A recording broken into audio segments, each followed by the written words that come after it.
Welcome back to my channel. তো আজকে আমরা চলে এসেছি দুর্গা মন্দির একটা কাজের জন্যে, আর সেটা এক মানে খুবই খুবই ইম্পর্টেন্ট ছিল।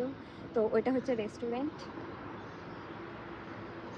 আমরা খাবার অর্ডার দিয়ে এসেছি, তো বললো 10-15 মিনিট পর আসতে। তো আমি ভাবলাম যে একটু ভিডিওটা বানিয়ে আসি আগে, তারপরে আরামসে খাবো।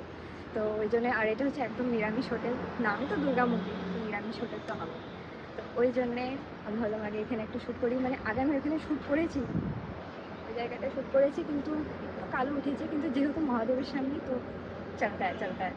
আর এখানে খুব সুন্দর উঠছিলো, তো আমি ভাবলাম যে একটু ইন্ট্রোটা এখানে শ্যুট করি। তো কেমন লাগছে গাইস? আমি ভেবেছিলাম যে মায়াপুর যাব, দিয়ে আমি, তোমরা সবাই বুঝেই গেছো যেহেতু 100K কমপ্লিট, তো প্লে বাটনটা আসবে। আর এসেছে, আর আমি অনেক দিন ধরে ওয়েট করেছি, আর না ওই জন্য আমি বাবাকে বললাম যে দুর্গা মন্দির চলো, ওইখানে মহাদেবের সামনে আমি আনবক্সিং করব। আর আনবক্সিং তো করেই ফেলেছি, জাস্ট তোমাদেরকে দেখাবো। তো চলো শুরু করি।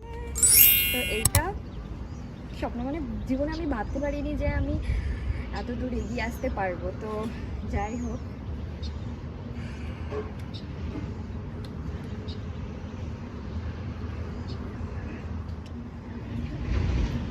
বিশ্বাস হচ্ছে না না, আমারও প্রথমে একদম বিশ্বাসই করতে পারিনি যে আমি পাবো এটা। তো মহাদেবের কৃপায় আমি এটা পেয়েছি।